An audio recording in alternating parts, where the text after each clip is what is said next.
Olá, eu sou o professor Wilson Lins, do CCG da Universidade de Fortaleza, e vamos conversar com vocês aqui, professora Fabíola Mourão. Vamos bater um papo sobre marketing, essa ação empresarial que traz fascínio às pessoas, seduz, principalmente numa época onde a humanidade se notabiliza pela comunicação. Alguns anos atrás, um dos grandes artistas da televisão brasileira, chamado Chacrinha, dizia: quem não se comunica, se trumbica. E durante muitos anos também, as pessoas diziam que a propaganda é a alma do negócio. Evidentemente que propaganda, se comunicar, é algo intimamente ligado à função de marketing. Só que ele é muito mais do que isso. E a propaganda é uma parte pequena de toda aquela complexidade que envolve a preparação do teu produto, o conhecimento do comportamento do mercado, a realidade na qual você está inserida, e tem que começar a compreender que nada ao redor de uma empresa é estático, tudo passa por uma movimentação a cada dia mais rápida. Só para nós tirarmos a título de curiosidade, em 1500, as pessoas... O conhecimento que elas tinham naquela época, hoje é tão insignificante que não tem nem como comparar. O conhecimento até 1700 demorava 100 a 150 anos para mudar. Hoje o conhecimento dobra em questão de dias, de horas. É uma condição extremamente dinâmica deste mercado que tem forçado aos empresários ou àqueles que querem enveredar pela atividade de criar e conduzir negócios a resultados positivos, uma exigência muito grande na compreensão do que é marketing. Então, vou colocar aqui o primeiro conceitozinho, né, que vai nos fazer já ter um bocado de manga para discutir. Olha lá, é a capacidade que nós temos de quê? De atender. Veja o detalhe. Eu tenho que atender a mercados, eu tenho que atender a meus fornecedores, eu tenho que atender àquele que produz, tá certo? Tudo isso em função de uma condição muito interessante, que é justamente provocar satisfação a todos esses elementos que estão integrados na existência de uma empresa. Então, daqui a pouco, nós vamos conversar um pouquinho com vocês o que é mercado, nós vamos compreender que eu, como dono de um negócio, eu não existo sozinho. E o marketing, conforme nós vamos ver daqui a pouco, ele tem toda essa responsabilidade de fazer o empresário ter a posse do conhecimento de tudo aquilo que acontece ao redor dele e onde ele vai buscar âncoras para que o seu empreendimento atinja um estágio superior de desempenho. Então, nós estamos vendo hoje que o marketing, o quê? Ele vai envolver o mercado, mas esse mercado é formado pelo fornecedor, pelo produtor, pelo consumidor e pelo concorrente, né, pessoal? Que eu não posso desprezar, por hipótese alguma, que alguém que está aqui comigo neste mercado está disputando seu espaço. Portanto, não existe sozinho. Foi-se o tempo em que você era o único fornecedor. Hoje existe algumas condições monopolistas quando são servidores de serviços públicos, né? Energia, água, nós temos apenas um fornecedor. Mas, em suma, em todas essas condições normais de mercado, na economia livre, nós temos a presença de uma concorrência bem interessante. Bem, então vamos para a segunda condição, que é o seguinte. Olha lá. O que é marketing dentro da visão moderna? É uma entrega de valor a públicos específicos. Se nós pararmos para analisar o que está aí na telinha, vocês vão ver crianças, adultos e idosos. Cada um consumindo, cada um tendo valores específicos em função da sua idade. Certo? É importante que nós, como seres humanos, evoluímos dentro do nosso processo de amadurecimento e produtos que nós consumimos, como eram crianças, à medida que vamos envelhecendo, as mulheres não gostam disso, né, professora Fabíola? Quando se fala em envelhecer, mas à medida que nós entramos na maturidade, os valores vão se modificando, os produtos também vão deixando de representar certo grau de importância e outros vêm e assumem meu lugar. Certo lugar deles. Professora, me diga um produto que as mulheres consumiam muito quando eram crianças e depois de uma certa idade não tem mais valor algum. Olha, eu diria que o mais importante deles são os brinquedos, né? Hoje, uma pessoa de meia idade, ela não usa o brinquedo, o adolescente, a criança de 9 anos hoje já não quer brincar. E é interessante também, porque a criança, o jovem ou o idoso que mora na capital, muitas vezes não absorve os mesmos produtos que a pessoa que está no interior. Então, para cada realidade, você precisa adaptar o seu negócio. Então quer dizer que aquela boneca que era o tesouro daquela meninazinha de 2, 3 anos, quando chega a uma certa idade, não tem mais valor. Eu particularmente brinquei até os 11 anos de boneca. Hoje as meninas com 8 anos não brincam Não mais. brincam mais. Então hoje você precisa trazer uma nova perspectiva, um novo desejo e um novo produto. Pronto. Então observe que à medida que nós passamos por nossos estágios de vida, produtos vão chegando e produtos vão desaparecendo. Alguém pode até guardar a boneca antiga, o carrinho antigo, né? Mas aquilo fica como simplesmente uma peça de recordação, porque você vai substituindo essa coisinha que apareceu aí chamada de valor, tá certo? Consequentemente, nós temos uma outra circunstância a ser avaliada, que é justamente isso. Ó. Todo o propósito, toda a vivência empresarial, todo o motivo que leva alguém a oferecer algo ao mercado vai estar intimamente ligado à palavrinha valor, certo? Por isso que nós sempre perguntamos às pessoas, o que é valor? O que é uma coisa que você dá valor? Olha, depende do que você percebe. Para alguns, o valor é o status, para outros é o conforto, para outros já é economia. Então, depende daquilo que você entende. Hoje você tem casas de container que atendem perfeitamente uma família. Já tem famílias que precisam morar numa mansão, numa casa de 700, 800 metros. Então, o valor é o que a pessoa interpreta a partir dos seus sentimentos, dos seus anseios e desejos. Por isso é que em marketing nós nunca podemos esquecer, tá certo? Aquela música do Roberto Carlos, são tantas emoções. Porque o que gera produto é emoção.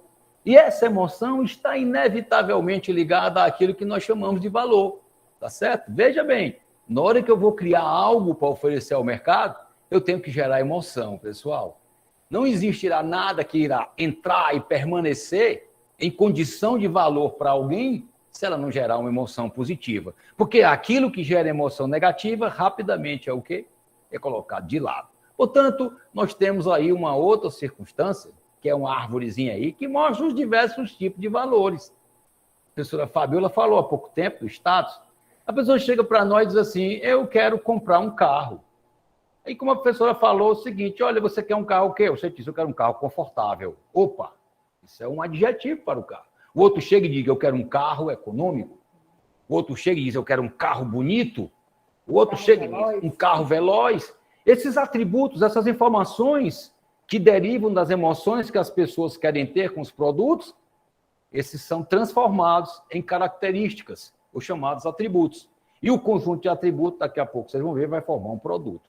Então, conforme a professora falou há pouco tempo, você pode comprar um carro porque ele representa status. O que é status? É valor diante daquele grupo social que você faz parte. Outro compra um carro porque, não, o carro para mim é um meio de transporte, então é um valor puramente funcional. É igual uma roupa. Vamos lá. Professora, qual é a função básica de uma roupa? Vestir. Então, hoje, você usa uma roupa para cobrir o corpo. Pronto. Mas aí, se todas as pessoas comprassem roupa somente para cobrir o corpo, todas as roupas seriam iguais. Exatamente. Mas isso não funciona. Porque alguns têm os anseios de adquirir uma peça por design, outra por tendência, ou ainda porque é uma peça confortável, que dê autonomia no vestir ou no despir. E ainda tem aqueles, né, da terceira idade que querem peças confortáveis, que sejam fáceis de vestir e despir e que ainda tenham um tecido confortável, um tecido como malha de algodão. Então, você tem possibilidade de agradar o seu consumidor. Então, entenda como eu estou falando. Se eu compro algo que é confortável e fácil de vestir, então eu tenho um valor de funcionalidade. Se eu compro uma roupa de marca, eu compro algo por status. Então, entenda, nós temos aí uma série de valores apresentados nessa árvorezinha. um valor de marca, um valor de status, um valor de funcionalidade, o valor monetário, tá certo? Que é o quanto você paga. Às vezes as pessoas não estão nem preocupadas com o valor monetário. Querem saber se aquele produto gera distinção onde eles circulam. Ah, Wilson, a marca. Ah, eu quero saber um produto que dure, então compra aquela marca que ela vai ter durabilidade. Então, observe que nós temos aí diversos valores, valores coletivos, ou seja, você faz parte de um grupo de pessoas e essas pessoas impõem seus valores a quem quer fazer parte desse grupo. Portanto, entenda aí que se nós passarmos a olhar o mercado como um conjunto de pessoas visualizadas de forma coletiva, mas que tenham valores, eu vou criar produtos que irão de encontro a esses valores. E aí eu transformo estes em atributos, de tal forma que eu vou gerar com isso uma demanda, né? Isso favorável ao meu estabelecimento. Então, observa bem, pela árvorezinha que nós temos aí, nós temos uma série de nomes que demonstram as diversas formas nas quais nós percebemos o grau de satisfação ou de insatisfação diante de usufruto de um item ou serviço. Uma outra circunstância que nós devemos trabalhar com muito cuidado é observar o marketing de um todo. Nós dissemos no começo da nossa apresentação aqui que muitas pessoas associam marketing à propaganda. E é comum chegarmos em pequenos negócios, nós fazemos consultorias em pequenos negócios no Ceará, isso é importante destacar, o Ceará é um celeiro de pequenos negócios, e muitas vezes, quando nós falamos a palavra marketing, eles tomam um susto. Não, isso é para grande empresa, isso para nós não dá, porque eu não tenho dinheiro para gastar com propaganda. E aí nós vamos começar agora a desmistificar essa realidade e demonstrar, através dessas nossas exposições, que marketing é aplicável a todo tipo de empreendimento, não importando o segmento, porte, tá certo? Ou mercado que está atingindo.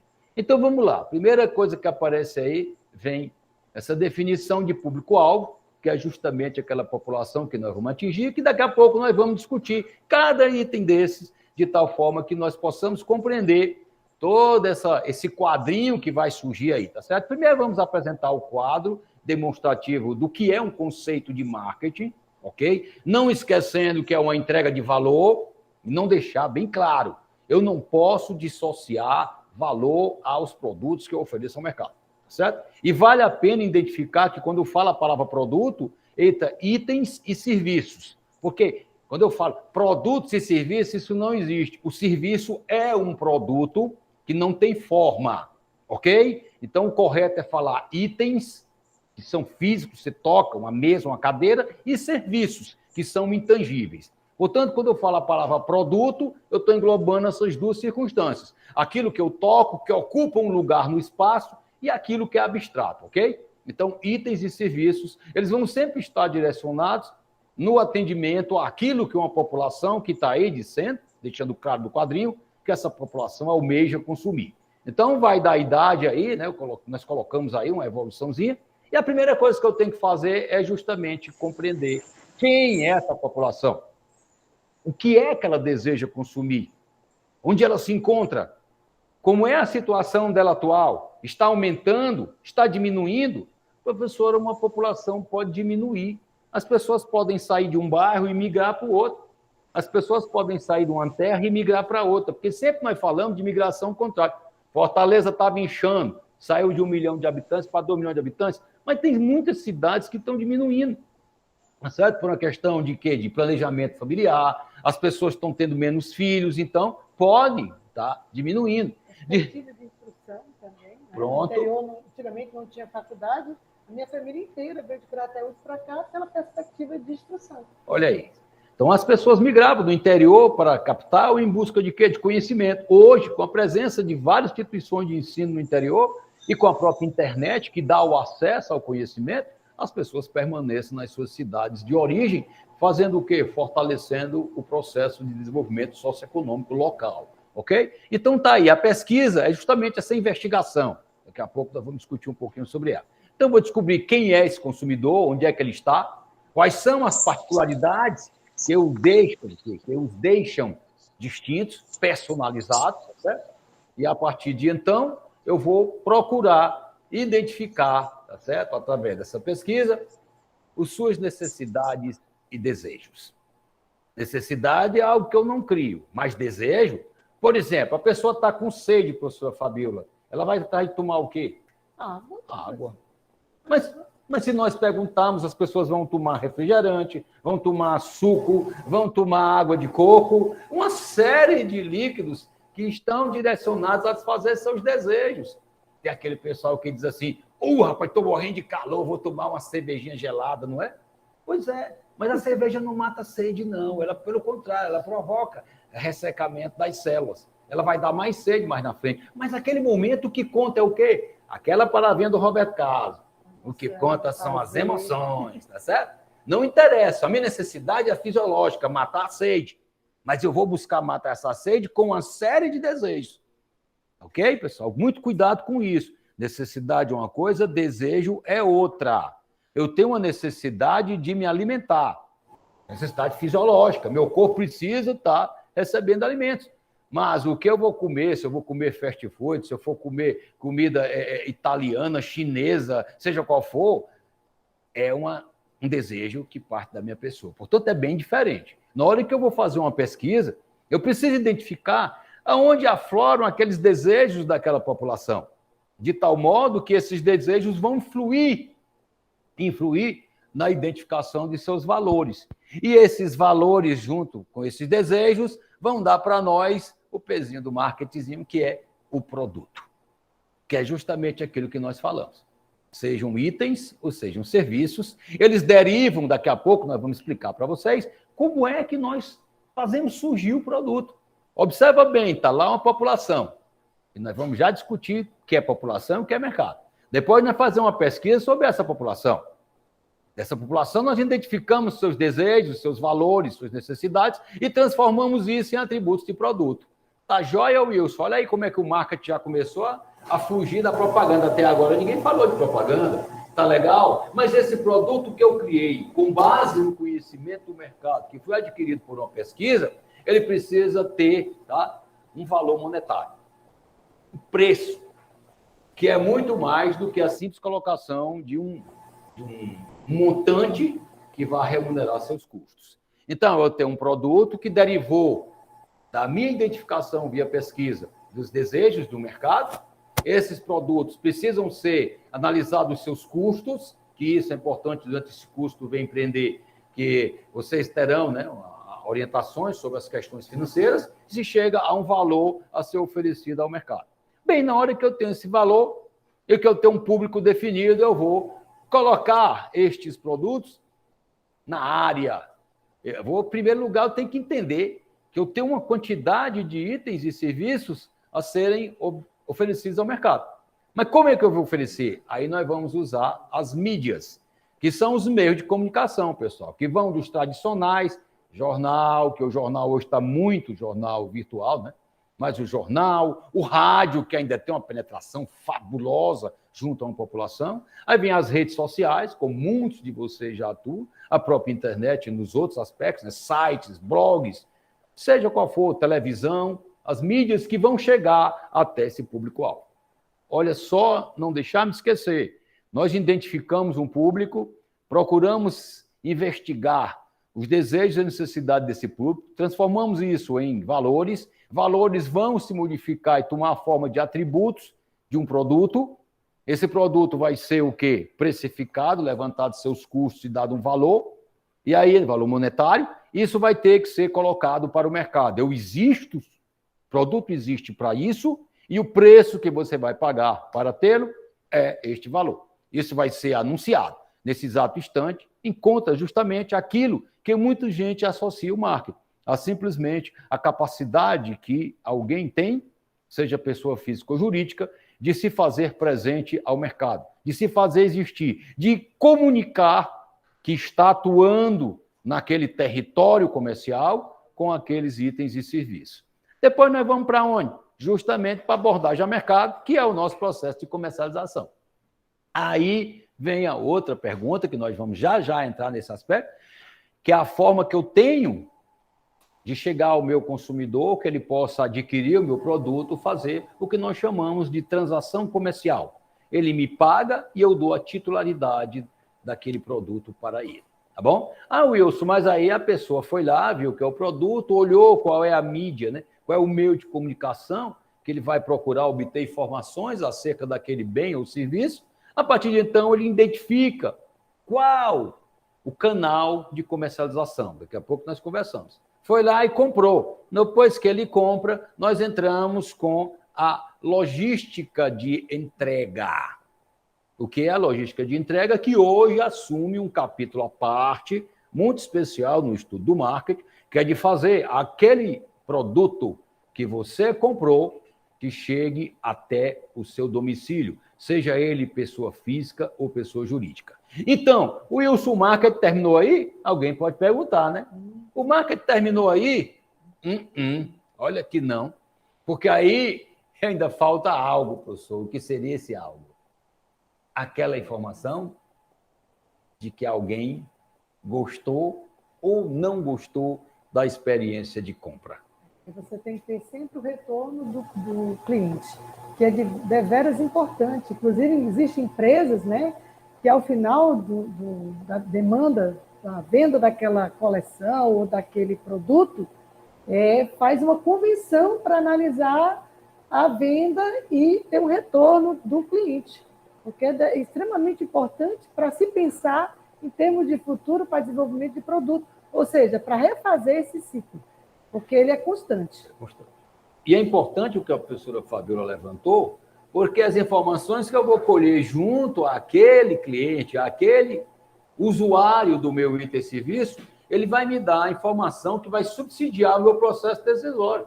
Se eu continuo com aquela abordagem, se eu continuo com aquela embalagem, se eu continuo com aquela rotulagem, se eu continuo com aquele conteúdo, se eu continuo com aquela qualidade, com a minha entrega, ou se eu tenho que mudar alguma coisa, porque este alguma coisa provocou insatisfação junto ao meu cliente.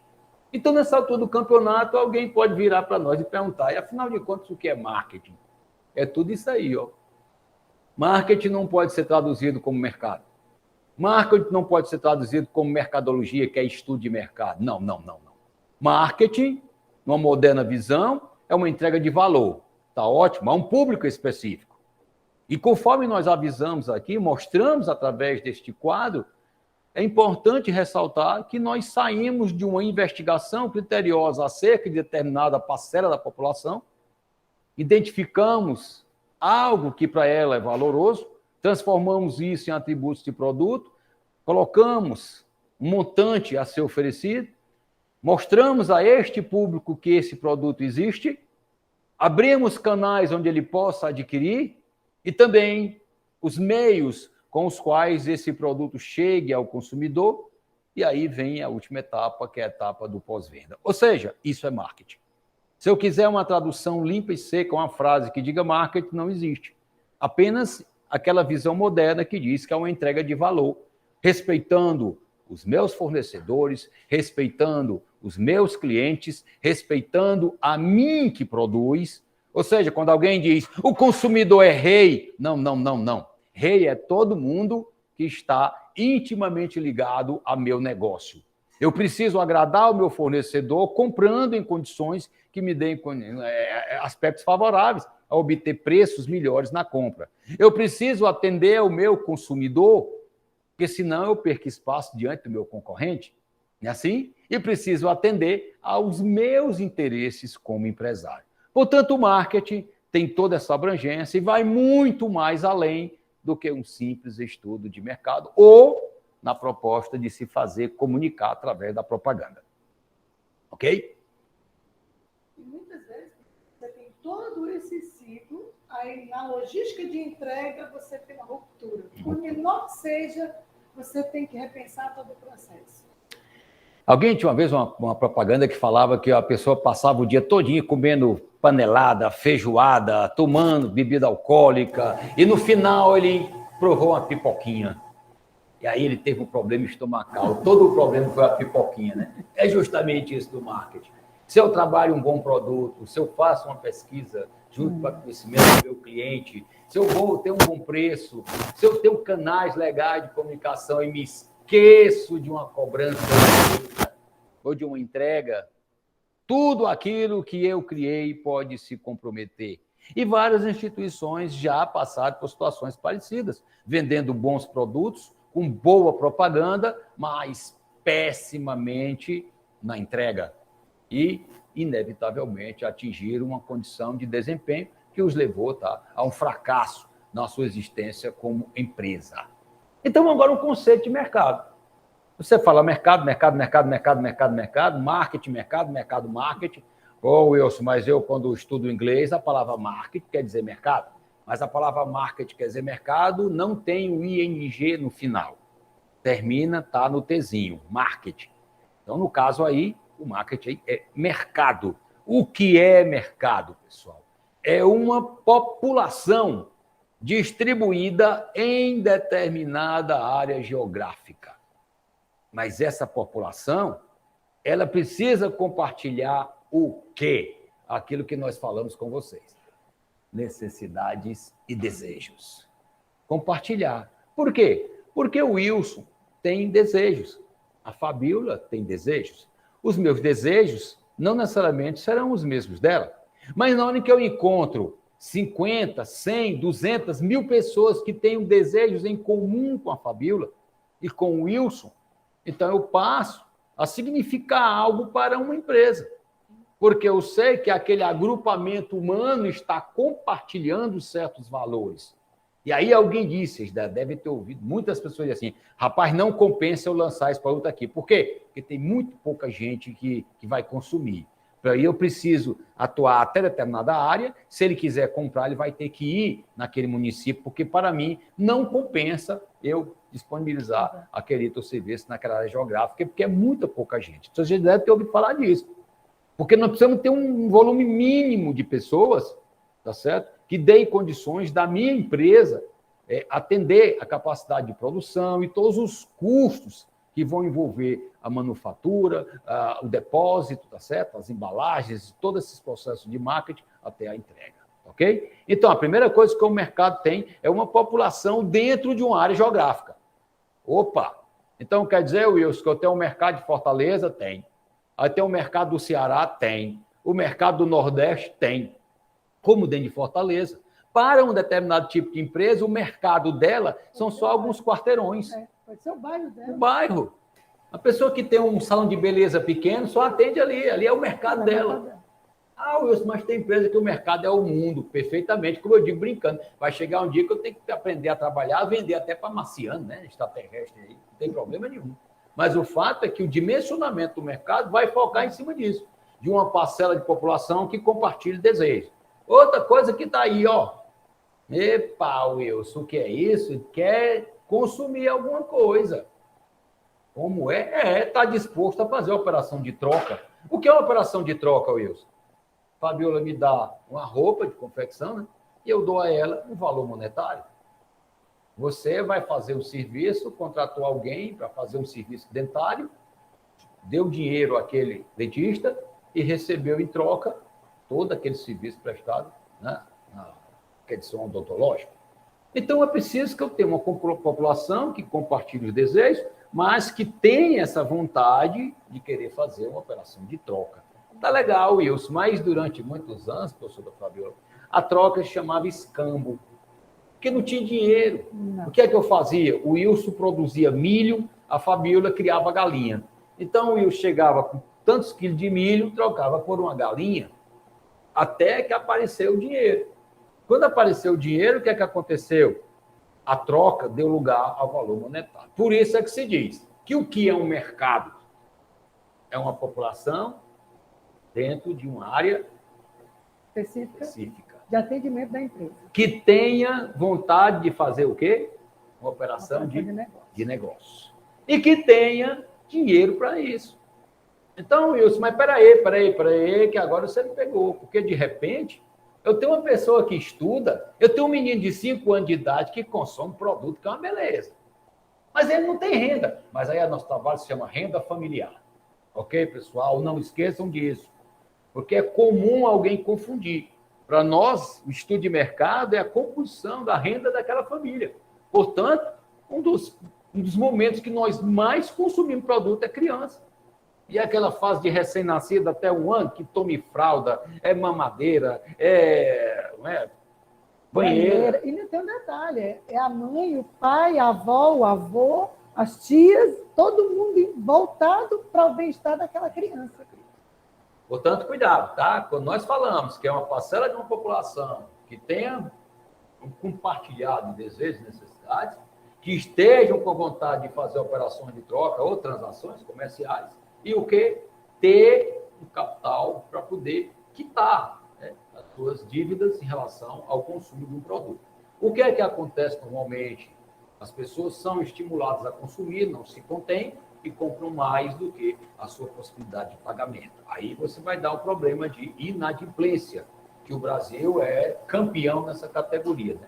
Até há pouco tempo estava em torno de 58, 59 milhões de brasileiros inadimplentes, comprando e não pagando, de uma população economicamente ocupada, ou seja, aquela que trabalha e produz renda, de 110 milhões. Então, mais da metade da população brasileira, tá? Dessa que faz alguma coisa em termos de renda, né? Está comprando e não pagando suas dívidas, que é um problema. Olha lá para nós o marketing. Professor, mas isso é uma realidade ligada ao setor financeiro? Não, ela é ligada a nós, no marketing, é a nossa parte comercial. Porque vender bem é receber. Vender sem receber, aí não dá para nós, tá? Ok? Então, vamos para outra circunstância de mercado. Olha só que negócio engraçado. Eu estou vendo aí uma população, como nós acabamos de falar, uma população, uma área geográfica, a compartilhar desejos e necessidades, com vontade de consumir e possuindo renda para isso daí. Tá ótimo. Mas o que é que o marketing vai buscar de informação que possa colocar uma empresa com o pé no chão no processo decisório de desenvolver e lançar produtos, certo? Com aquela vontade de assumir posturas competitivas e alcançar performance extremamente positivas, capaz de remunerar todos os recursos envolvidos e ainda assim gerar o lucro, né, essencial a qualquer negócio. Então, a primeira coisa que eu vou buscar aí, tá aí, é isso, tá meio ruim aí, é a economia, para ver que ficou pequeno. Tá.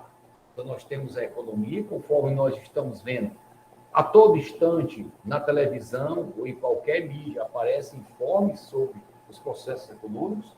Então, de uma hora para outra, a taxa de juros sobe, o nível de endividamento, as prestações vão aumentando. Até a pessoa diz brincando que tem uma árvore na nossa casa que não para de gerar fruto, que é a árvore de boleto. Todo dia aparece um boleto novo, né? As pessoas começam a falar muito isso, as questões econômicas, né? Que eu tenho que avaliar isso, oscilação da população, cresceu, diminuiu, quem ganha dinheiro, quem está ganhando, quem deixou de ganhar, quem diminuiu, quem aumentou. Às vezes você vai crescendo na empresa, então você vai também crescendo o quê? O seu poder aquisitivo. E crescendo o seu poder aquisitivo, você vai o quê? Querendo consumir outros produtos. Então, a condição econômica é um negócio muito interessante, porque ela mostra todo esse processo evolucionário, fazendo com que as pessoas compreendam oferta, demanda, preço, reajuste de preço, tá bom?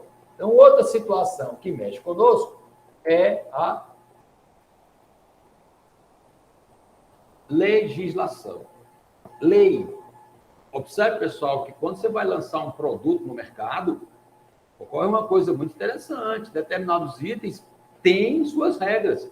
Você vai lançar um produto alimentício, ele tem que passar por certas vistorias, tá? No que se refere a serviços sanitários, a vigilância pública. Então, eu tenho os selos que vão dizer o que eu posso ou não vender, produtos perigosos, periculosos de uso. Então, tem toda uma legislação que nós que desenvolvemos produtos no marketing precisamos considerar. Royalties, né? Isso, royalties. Aí outra, professor. O royalty é fundamental, porque tem um problema muito sério. Inclusive, professor, várias vezes, né? Você cria uma empresa e esquece de quê? De analisar no mercado se tem alguma similar ou com o mesmo nome. É muito comum as pessoas acharem um nome bonito, colocarem no seu negócio e depois receberem a visita de alguém que vai obrigar a pagar um valor e ainda retirar o nome, porque já existe uma empresa registrada no mesmo segmento com aquele nome. É muito comum. Portanto, cuidado com legislação, porque muitas vezes um bom negócio pode se tornar totalmente restritivo, porque você não atentou a determinadas leis, tá, que estão ligadas diretamente a ele. Outra coisa é a tecnologia, pessoal. O mundo de hoje é um mundo tecnológico. Daqui a pouco as crianças, as primeiras palavras que as crianças vão dizer não vai ser pai nem mãe, é bit e byte. Não tem como, porque hoje o mundo é extremamente informatizado, tá certo? Estamos aqui defendendo a questão da criança logo ter acesso a isso, mas é preciso entender que nós vivemos num mundo completamente o quê? Conectado. E até os próprios negócios agora são tecnológicos. Ao abrir o seu negócio, você tem que ter essa visão. Observe o papel das redes sociais, não é isso, professora? A quantidade de informação que as pessoas têm hoje é muito grande. Então, vocês têm aqueles sites, Reclame Aqui. Tem o Reclame Aqui, tem aquele, averigue a empresa, você pode dizer dicas, críticas, sugestões, tudo. Você entra hoje no Google da vida, você tem toda a informação de toda e qualquer empresa. Consulta seus amigos, inclusive o consumidor moderno de hoje, chamado de Omnichannel, ele não fica limitado a um canal, ele vai investigar todos os meios possíveis acerca de determinado produto. Portanto, muito cuidado. E inclusive hoje se dá uma atenção muito grande, né, às opiniões. As mídias tradicionais, elas levam essas informações em grande escala, mas as pessoas também vão buscar as opiniões, né, acerca da qualidade daquele item, daquele serviço. Então, a tecnologia hoje, ela barateou o custo, ela fez com que muitas pessoas tivessem acesso à comunicação e a equipamentos, também contribui de forma violenta, tá certo? Na massificação desses produtos, ok? De tal forma que muitas pessoas que não podiam, né, adquirir determinados produtos passam a ter acesso a isso. Então, a tecnologia é algo irreversível que o marketing vai buscar. Aí tem uma outra aí, que é o clima. Mas Wilson, espera aí, clima é lógico. Você já imaginou, você vai de uma confecção. Uma confecção em Fortaleza é diferente de uma confecção lá em Santa Catarina. Né? Com certeza, professor. Que, aliás, é um dos problemas que nós temos aqui em Fortaleza. Há empresas que trabalham no Brasil inteiro. Então, ela precisa, quando ela faz uma bomber, por exemplo, ela vai fazer uma bomber com tecido mais leve para Fortaleza, mas ela precisa usar um moletom médio ou grosso para fazer para o sul do país. O que acontece? Nós não temos no mercado. Então, tem que comprar fora para trazer para produzir. Porque a diferença climática é muito grande. Se eu fizer uma bomber de moletinho aqui, ninguém consegue usar, porque é muito quente. Mas se eu fizer do tecido de algodão, eu vendo muito bem. Então, tem que ter esse cuidado com o clima. O clima é fundamental para tudo. Maquiagem, eletrodomésticos, tudo isso você tem que levar em consideração. O clima, o estado e quem é a sua clientela. Dizem as brincadeiras, por exemplo, nós temos as 4 estações, né? Primavera, verão, outono e inverno. E aqui no Ceará diz que é quintura e mormaço, né? Portanto, a brincadeira à parte, apesar de nós conhecermos as estações, nós não só sabemos quando é que está chovendo e quando não está, porque o calorzinho aqui, que às vezes para nós parece ser, né, é o contrário, este calor que nós temos aqui nesse estado é responsável por uma produção muito boa de frutas, de flores, ok? De uma série de itens que representam um peso na riqueza estadual. Portanto, muita gente diz, é o calor do Ceará, nesse calor, esse sol que está gerando aí essa energia fotovoltaica. Muitas empresas investindo aqui com fazendas de captação de energia solar. Observem que nós temos que olhar o clima como um aliado e saber obter dele, tá? Qual será a possibilidade de definirmos um produto em função dele. Então, o clima, observa bem. Depois nós temos aí a condição política, né? Política. A política mexe, o governo, aliás, o governo mexe, porque a toda hora vem uma medida, uma ordem governamental, um programa de ação pública, né? as políticas públicas. De repente o governo resolve instituir um programa de compras governamentais, aí a minha empresinha pode participar dessa licitação. Então, o governo ele tem uma parcela significativa na análise de mercado que nós, profissionais de marketing, fazemos, tá? Durante o cotidiano. Depois você tem aí a política. A política também é interessante, porque os políticos, eles têm projetos, né? Lá em Brasília, aprovam projetos, aprovam leis que podem incidir diretamente no nosso negócio, a favor ou nos obrigando a assumir determinadas posturas. Então, tenho que avaliar, se você quer abrir um negócio, esse negócio, você precisa estar constantemente investigando se saiu alguma lei que favorece, alguma lei que prejudica. Você tem que estar de antena ligada, tá certo? Na possibilidade de encontrar algo ameaçador ou algo que possibilite uma oportunidade para o seu empreendimento. Depois nós temos aí a cultura, pessoal. Olha lá, quando chegamos em julho, acaba de chegar ali em Campina Grande. Capital do forró. Capital do forró. Aí você diz assim, pô, Wilson, mas o que a cultura tem a ver com marketing? Muita coisa. Gera produtos. Já imaginaram quanto se vende durante as festas juninas? Vocês já imaginaram que para eu entrar no mercado, eu tenho que compreender a cultura daquele lugar? Aí eu vou vender lá no Rio Grande do Sul, então você chega lá e diz, barbaridade, guri. Se eu usar esse termo aqui, não é o mesmo. Se você fizer um nome de negócio que vai vender em Fortaleza, não necessariamente ele vai ser o mesmo, bem recebido em outra região do país. Às vezes, algumas empresas mudam o nome para o mesmo produto em função da particularidade cultural daquela área geográfica que ele vai atuar. Tá certo? Observe bem isso. Cuidado, cultura é importante, porque ela facilita a tua penetração no mercado. Se você souber compreender o prestígio que o Padre Cícero tem na região do Cariri, poxa vida, pessoal, que coisa maravilhosa, a religiosidade dos nossos amigos do Cariri, que coisa maravilhosa, né? E quando se trabalha para defender essa religiosidade, tudo isso é cultura, pessoal. Isso traz uma valorização regional, ao mesmo tempo que provoca um desenvolvimento socioeconômico, ok? Outra circunstância está aí, é a concorrência. Concorrência. Uma vez a gente estava ouvindo uma música do Luiz Gonzaga, e Samarica Parteiro, você disse, você vai na frente, com o cavalo na frente, isso é besta, rapaz, o cavalo só foge se tiver um égua na frente, pois é, mas se tiver um égua na frente, o cavalo aqui souber que tem outro cavalo atrás dela, ele quer correr primeiro do que o outro. Portanto, tudo na vida, brincadeira de uma posição bem regional, mas tudo na vida, eu só vou me dedicar com o maior afinco se eu souber que tem alguém disputando comigo. Então, a concorrência, que a princípio parece uma coisa ruim, desastrosa, ela é maravilhosa para nós, porque nos obriga, professor, a estar ela é benéfica para o mercado, porque você está constantemente se evoluindo, se preparando para trazer produtos novos, inovadores, para poder você concorrer com ele. E outra coisa, muita gente despreza o concorrente. Eu aconselho que você sempre olhe para o seu concorrente.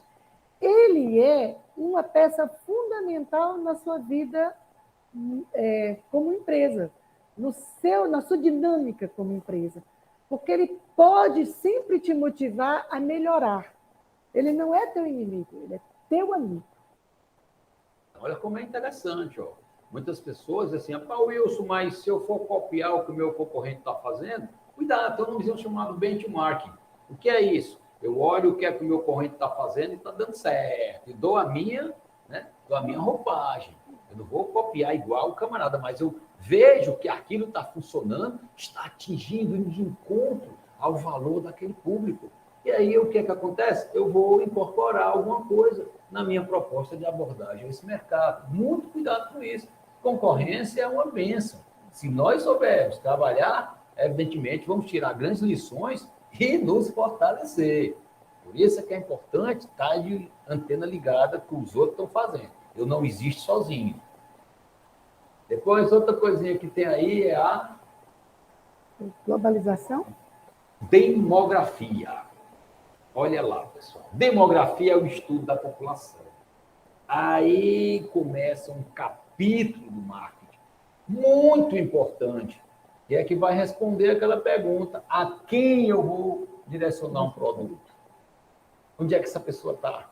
Tudo aquilo que se refere à população, idade, sexo, ocupação, poder aquisitivo, para onde foi, para onde vem, hábitos, tudo isso está lá estudado. Nível de vida, se é casado, solteiro.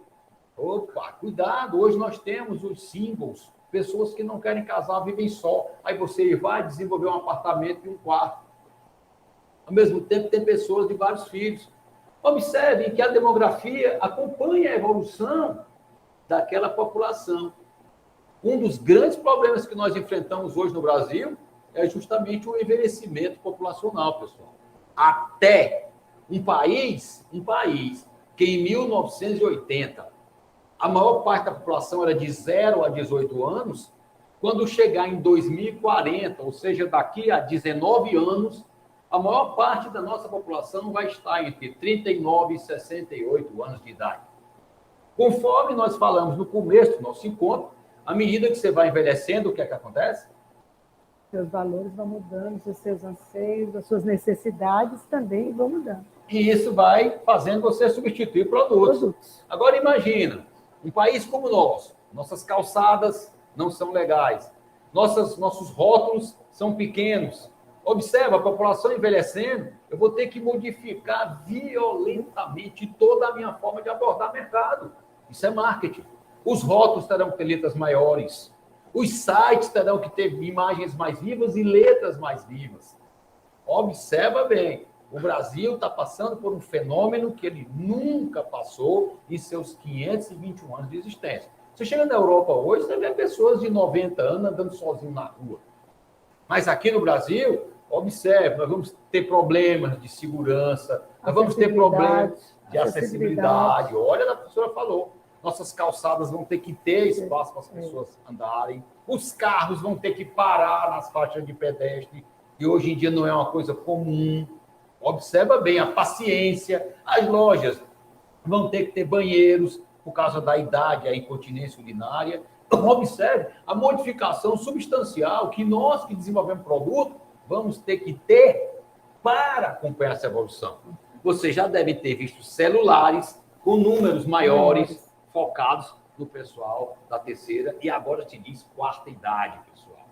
Observa bem que a população envelhecendo e os meios que nós chamamos depois estruturais melhorando a saúde, as pessoas terão maior expectativa de vida. Isso vai refletir justamente em restaurantes, em hotéis, em escolas, em hospitais, toda a infinidade de produtos que deverão estar sendo modificados para atender essa população que está envelhecendo.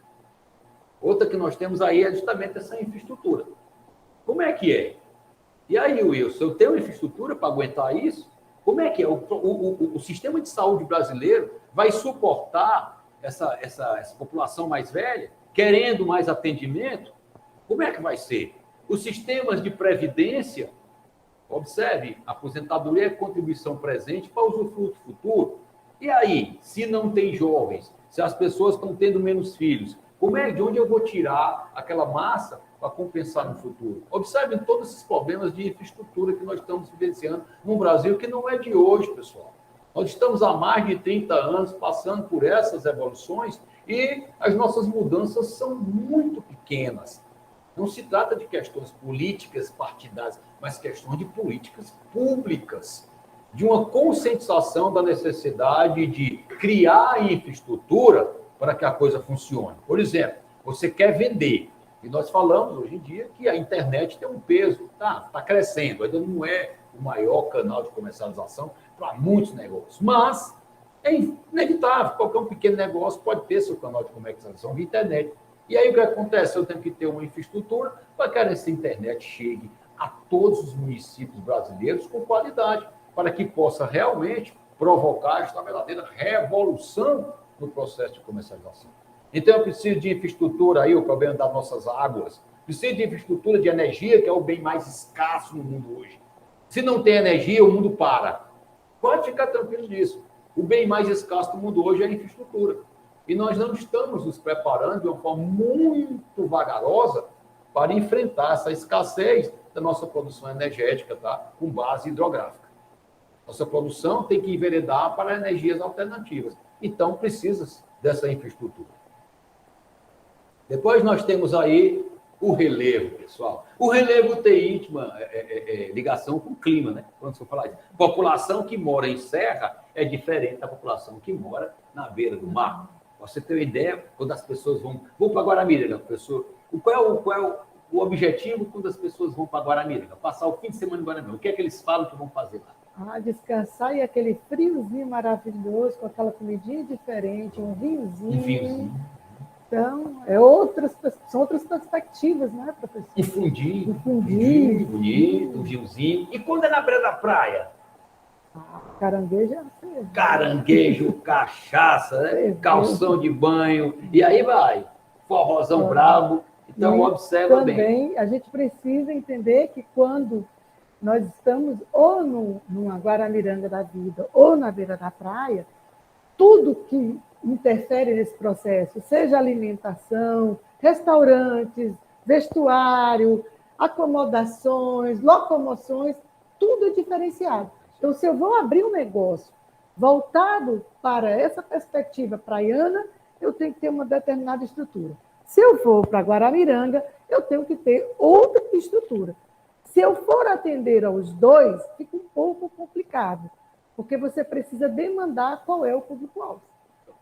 Observe que o relevo interfere no marketing. Depois nós temos aí a ecologia. E agora, dia 31, está vendo reuniões, né? Chefes do mundo se reunindo sobre as perspectivas climáticas do mundo e pelos que os mais, digamos assim, que alertam, os mais rigorosos alertam que é inevitável, é irreversível, que até o ano de 2070, aqui em Fortaleza, inclusive, nós trouxemos uma vez um palestrante para cá, dos maiores conhecedores do assunto do mundo, ele disse que em 2070, Fortaleza, ninguém trabalha mais de dia, as pessoas vão trabalhar de noite. Olha só, por causa do calor. E o grande problema que também que assola a preocupação mundial, que é o derretimento das geleiras e as marés vão trazer enormes perigos para as cidades costeiras. Isso é um fato em termos climáticos, mas observa bem no mundo empresarial, pessoal. Antigamente, as pessoas compravam detergente, não estavam nem se preocupando, aí depois surgiu o detergente biodegradável. E os tecidos, professora, hoje? Hoje você tem tecidos que não absorvem água, que não absorvem bactérias, que não absorvem fungos, que deixa você transpirar. Hoje você tem uma infinidade de nanotecnologias. Hoje você tem peças íntimas que, durante o dia, o uso diário, eles vão hidratando a tua pele. Então, você tem hoje uma infinidade de possibilidades de trabalho. E muitos produtos utilizando o reciclado. O reciclado A confecção trabalha logística muito com isso. reversa também. Importante trabalhar isso dentro do Upcycling. porque você joga produtos. Né? Sim, já nos produtos. Né? Acessórios, roupa de banho, cama, mesa e banho. Você tem infinidade de produtos que você pode fazer a partir da reciclagem. Sofás, mesas, talheres, tudo isso a partir da reciclagem. E isso vem assumindo uma postura diferenciada. Não é aquela coisinha porque é reciclado que é feia, né? Não, é produto de alta qualidade. Nós temos hoje peças feitas de fibra PET, que é comercializada hoje no mundo inteiro. E é um produto de excelente qualidade. O tecido, por exemplo, ele tem a mesma maleabilidade e leveza do que uma viscose, do que uma malha fio 30. Eu me lembro que alguns anos atrás, quando as pessoas falavam de bijuteria, era coisinha feita de plásticozinho, mal feito, né, professor? Hoje a bijuteria tomou.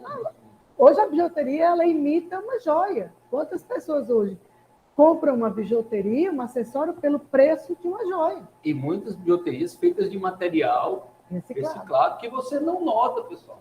A qualidade é espetáculo. Então, cuidado com a sua história de dizer que é ecologia. Não, isso é coisa que é só... O pessoal está colocando aí, mas passa já já. Cuidado. É uma atenção ao planeta, em virtude de nossos recursos serem finitos, tá certo? Hoje existe um consumo mais, digamos assim, se busca um consumo mais racional, a tal ponto de você se perguntar se realmente precisa daquele tipo de produto, se pode pagar por ele, o impacto daquele produto no meio ambiente. Então, isso passa a significar uma informação muito importante para o profissional de marketing. Depois nós temos aí a linguística, pessoal. A linguística é um negócio maluco, porque é nesse exato instante onde você vai colocar o nome no seu produto e o nome no seu negócio. E aí tem um peso. Porque será que esse nome é fácil de ser pronunciado? Fácil de ser memorizado? Não é? Isso é que é importante. A palavra ela deve ter um significado na mente de quem escuta. E o nome de um produto e o nome de um negócio representam um peso significativo, tá certo? Como uma alternativa daquele produto ou daquele negócio se tornar simpático ao consumidor. Tem itens que, como as pessoas não pronunciam direito, evitam pedir. Eu já passei por várias circunstâncias dessas, fazendo, né, minhas consultorias, os acompanhamentos, e são coisas engraçadas, que a pessoa bota uns nomes complicados, até para fazer um jingle. De repente, eu posso botar aqui o nome Imobiliária São Francisco das Chagas de Canindé, quero homenagear São Francisco, grande pessoal de Canindé, um abraço para todo mundo, mas, de repente, quando eu vou fazer um jingle, o nome fica muito grande. Às vezes eu vou colocar, trago um nome estrangeiro que as pessoas não sabem pronunciar, e aí vão pronunciar errado, tá certo? Então, cuidado com essa escolha, que a linguística tem um peso muito forte nessa maneira que nós temos de entrar no mercado, permanecer no mercado, tá certo? E a últimazinha, assim, não menos importante, é o modismo. E aí, professor, o modismo é algo passageiro, é algo que não vai, não é rápido, ele é muito efêmero, né? E a gente tem que ter muito cuidado, porque da mesma rapidez que ele vem, ele vai. E aí o que é que acontece? Às vezes você não se prepara de uma forma adequada, começa a produzir, pensando que aquilo não tem fim, mas ele tem fim. Vai chegar um momento de que você precisa repensar o seu produto. Você precisa entender que, enquanto você está produzindo, às vezes já apareceu um novo modismo. E aí, o que fazer com esse produto? E tem as coisas engraçadas. Por exemplo, está repassando uma novela aí, o Clone, né? O Clone. O Clone foi na época que tinha o Anel da Jade. O Anel da Jade que pegava aqui era uma pulseira. Pronto, durante o período da novela se vendeu muito o Anel da Jade. Quando a novela acabou, quem tinha estoque de Anel da Jade ficou em casa, porque ninguém mais comprou. E esse modismo é interessante, pessoal. Ele também tem as nossas gírias. Algum tempo atrás, se tinha assim, como era? Só deu para radiola. Só deu para radiola. Aí o outro chega, hoje em dia é tipo assim, tipo. a gente.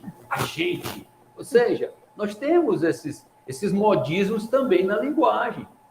Então, muito cuidado com isso. Ao trabalhar um vendedor, educá-lo a não repetir demais as palavras, a procurar colocar um palavreado profissional, porque nós temos modismos de linguagem também. E esse modismo de linguagem afeta a imagem institucional, ok? Então, cuidado. O que é moda? É um fenômeno passageiro. Mas ele tem uma duração pré-determinada. Que quando, vamos analisar aqui o pessoal de moda de vestuário, você chega no final do ano, se reúne os produtores de tecido, e aí eles decidem quais são as padronagens que vão lançar no outro ano, chamam os grandes estilistas, esses grandes estilistas produzem coleções com aquele material, e aí se coloca aquilo em novelas, apresentadores de programa, youtubers, então aquilo ali virou o quê? O produto da moda. Todo mundo quer consumir. Aí, de repente, chega um período e vem outro. Isso tudo se chama ciclo de vida de um produto. Não na moda, esse ciclo de vida é encurtado. Nós temos ciclo de vida de produto, modismo também. Nós temos modismo hoje até nos aparelhos celulares. Olha, cuidado. Você compra um aparelho celular pequeno para colocar no bolso e, de repente, alguém desenvolve capas grandes, com rabinho, com orelhinha de coelho. Aquilo virou o quê? Viralizou. Daqui a pouco tempo, aquela capinha cede lugar ao outro. Então, tudo isso gera negócio, porque gera emoção. Mais uma vez, vem o Roberto Carlos de novo, né, professor? O Roberto Carlos é grande cantor brasileiro. São tantas emoções, bicho. Então, não tem que entender, não. É entender a emoção.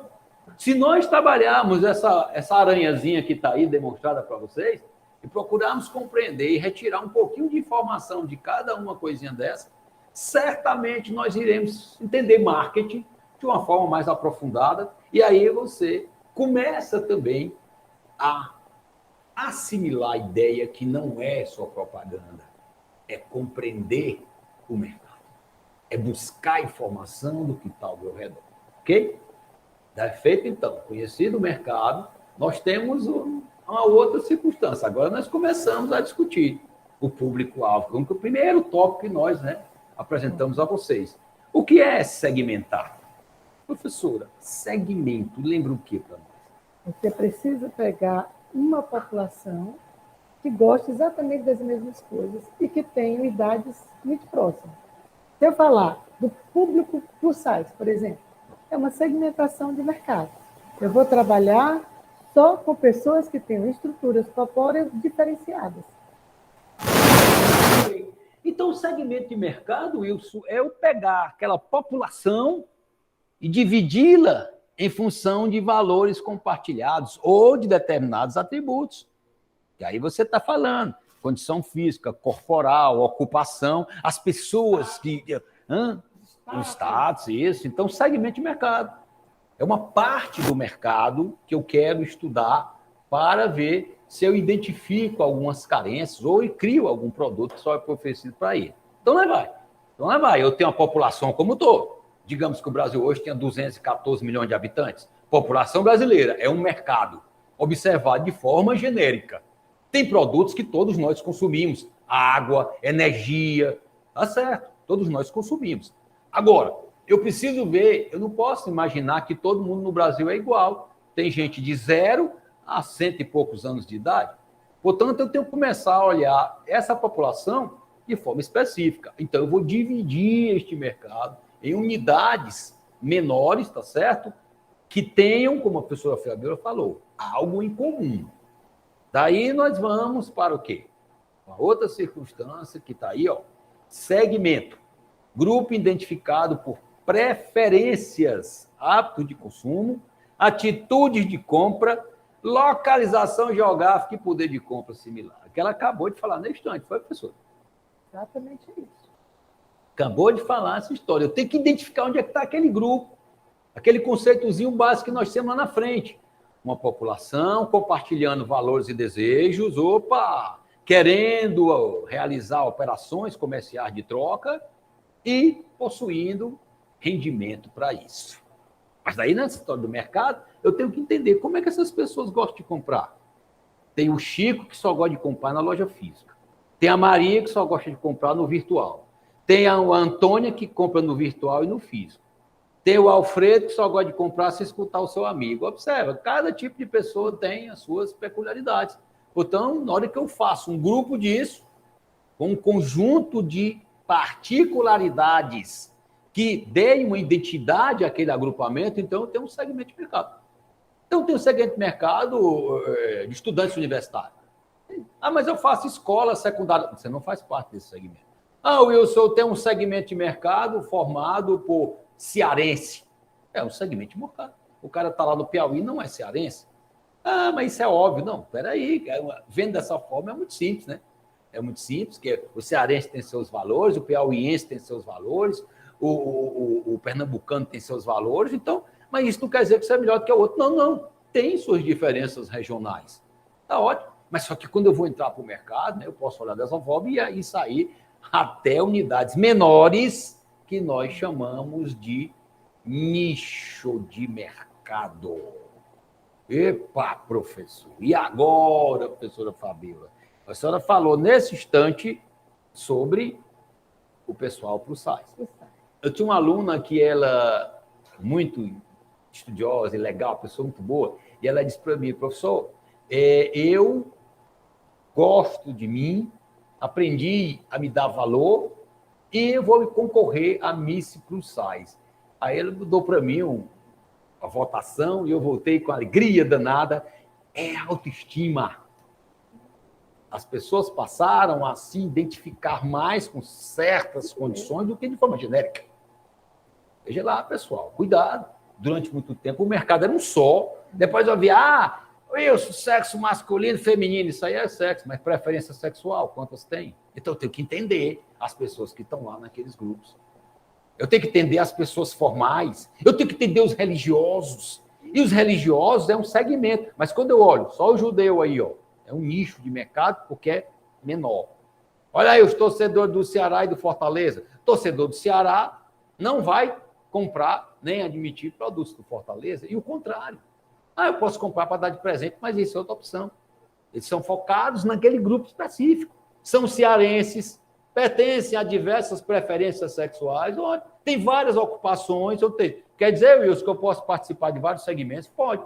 Mas quando eu vou para o nicho aí, ó, é aquele lá, olha lá, ó, cujos componentes procuram por um mix de benefícios distinto.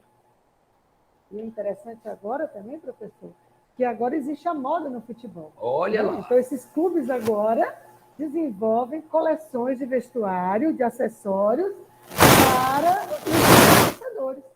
Não é mais só aquela camisa, não. É mochila, boné, roupa, sapato, tênis, meia, cueca, moda praia. Então, hoje existe um novo nicho de mercado que é a moda esportiva. Olha só. Então, veja bem, eu posso ter... O Wilson tem 60 anos de idade, 62, faz parte de uma terceira idade. Vamos dar um exemplo. Mas isso quer dizer que o Wilson não é um usuário de informática. Pelo contrário, a minha mãe tem 80 e tantos anos, porque ela disse que não tem, né? Mas ela é uma assídua frequentadora das redes sociais, ou seja, ela faz parte, com 80 e poucos anos de idade, de um segmento que utiliza a tecnologia. Mas dentro dessa tecnologia, existem aqueles que são os gamers. Específicos, nicho. Wilson, eu uso o computador desde 88. Tá certo, mas eu não jogo game. Então, eu não sou gamer, mas eu sou parte do segmento que gosta de tecnologia.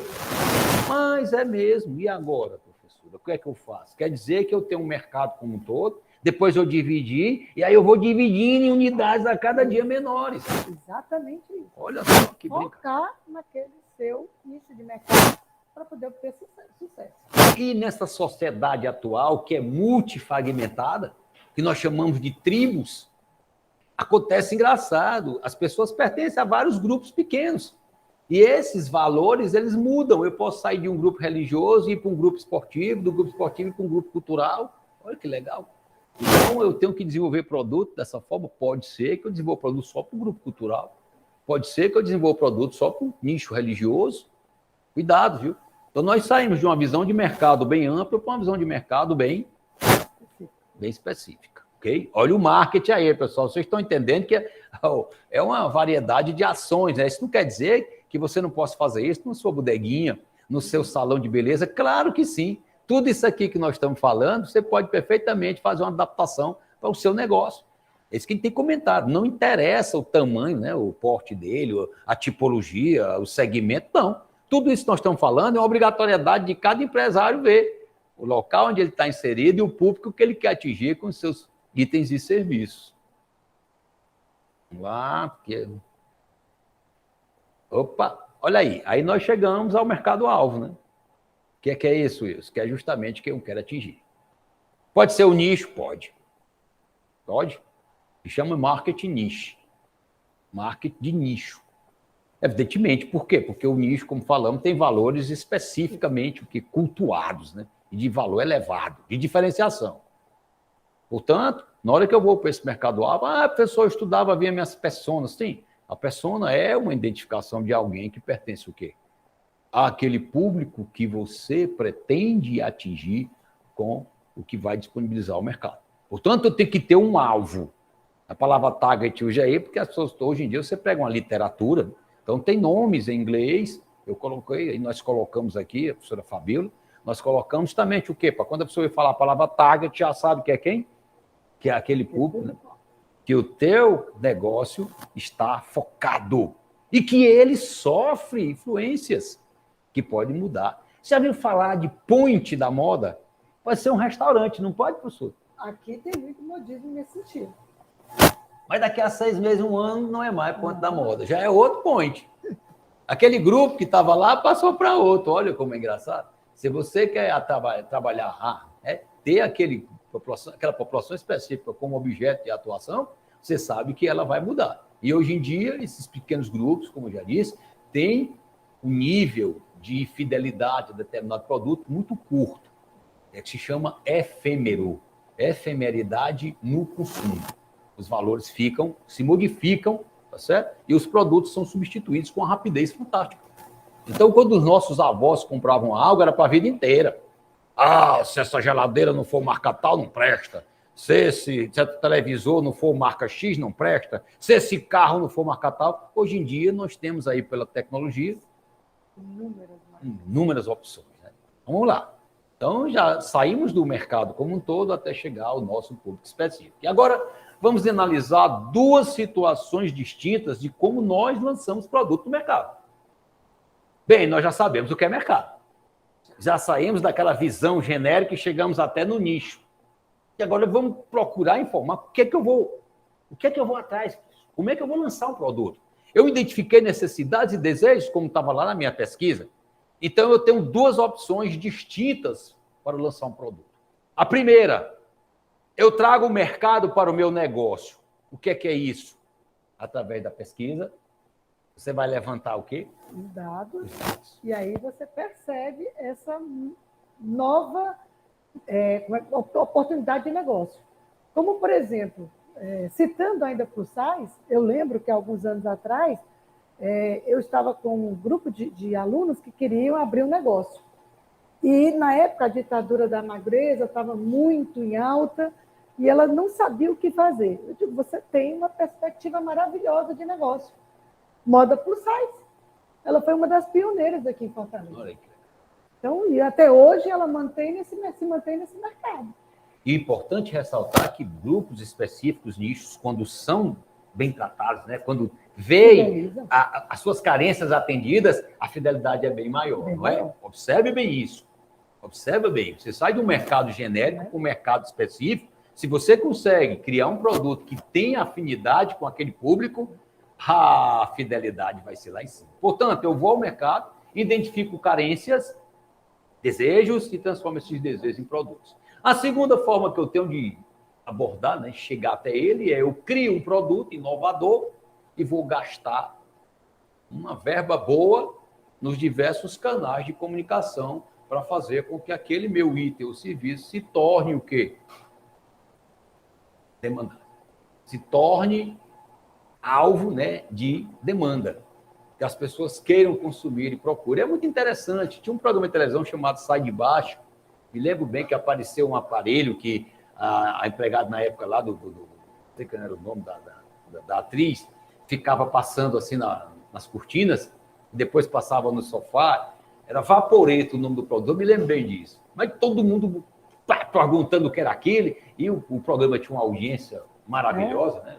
Fala Bela, Luiz Gustavo, o Tom Cavalcante, pessoas, Araci Balabanian, só atores, né? Outra pessoa que eu esqueço daquela atriz, que era a empregada, que era um espetáculo de atriz, depois ficou, eu sei, não me lembro, só sei que é o seguinte, é que esse produto apareceu, muita gente comprou o Vaporeto pensando que era aspirador, e o Vaporeto não era aspirador, era um vaporizador. Observa bem, pessoal, era um produto inovador, foi colocado em mídia de massa, aquela mídia impactante no Brasil inteiro, e gerou uma demanda tremenda. Então, não existia um similar no mercado. E aí eu joguei em mídias que hoje em dia são gerais ou específicas, estão vendo aí redes sociais, mas as próprias redes sociais, né, estão sendo veiculadas também nas mídias de massa. Ontem eu estava assistindo no seu programa que era e apareceu a propaganda de redes sociais, na mídia de massa tradicional, na televisão. Observa bem que nós vivemos um mundo onde precisamos atingir um volume de pessoas que gerem essas demandas. Então, vamos às duas hipóteses. Eu vou ao mercado identificar o que não está sendo atendido, ou que as pessoas estão reclamando que não está sendo bem atendido, e desenvolvo um produto respondendo àquelas carências. Isso é um fato. A segunda, eu crio um produto e vou gerar a demanda. Eu vou gastar com propaganda, tá? Eu vou gastar com mídias para influenciar, tá certo? Com influências, para gerar um desejo de consumo por parte de uma população. São essas duas hipóteses. Uma, eu atendo carências, e a outra, eu crio desejo de consumo. A partir de então, nós vamos para o quê? Entender o que é a pesquisa, né? que é justamente todo aquele processo formal que vai nos dar essas informações. Vêm os dados que nós coletamos através de telefones, através de sites especializados, através de observação direta, ver o comportamento daquele consumidor naquele local, naquela área, e aí, desses dados, nós tiramos informações que vão nos fazer gerar aquele produto daquela forma como nós dissemos há pouco tempo.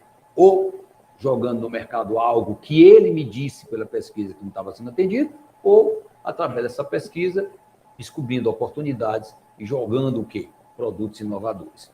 Então, a pesquisa me dá a condição de conhecer o público-alvo. A partir de então, eu vou definir o quê? Esse recorte que nós começamos a falar sobre público-alvo, falamos sobre pesquisa e depois enveredamos para os desejos ligados aos valores e os valores se transformando em atributos. Daí dá, o que é um produto? É um conjunto de atributos, tá certo? Que vai atender o quê? A necessidade e o desejo. Então, você pode perguntar para alguém, Wilson, como é que eu cheguei através disso? Pela pesquisa. Identifiquei aquelas carências, peguei as carências e coloquei um determinado produto. Por isso que ele diz assim, eu quero um carro confortável, bonito, quero um carro confortável, bonito e econômico. Você pegou essas 3 coisas e lançou um veículo. Professora, eu quero um vestido que tenha um excelente caimento, que tenha um conforto no tirar, né, e colocar, e que, ao mesmo tempo, ele seja confortável. Aí você vai escolher o quê? Um produto que atenda todos esses atributos.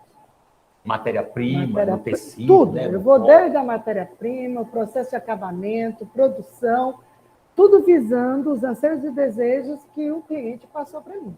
Até o design que eu vou aplicar nesse produto também é pensando nessa clientela.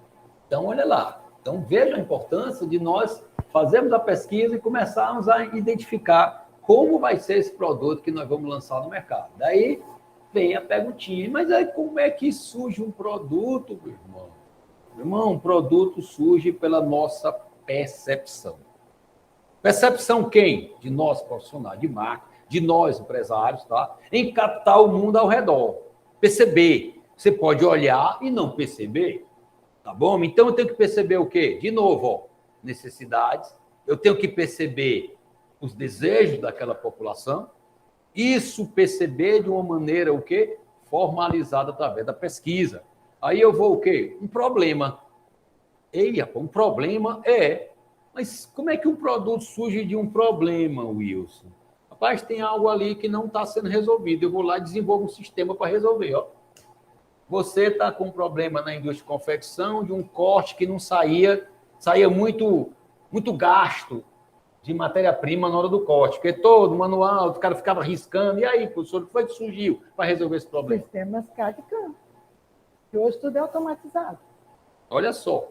Então, você tem um cortador de tecido que, antes dele receber lá para a tesoura elétrica, o computador, ele pega as peças, os moldes, não é isso? Encaixa da melhor forma possível, com o máximo de eficiência, com uma rapidez, agilidade no processo, qualidade, assim, tempo recorde. E com o mínimo de resíduo.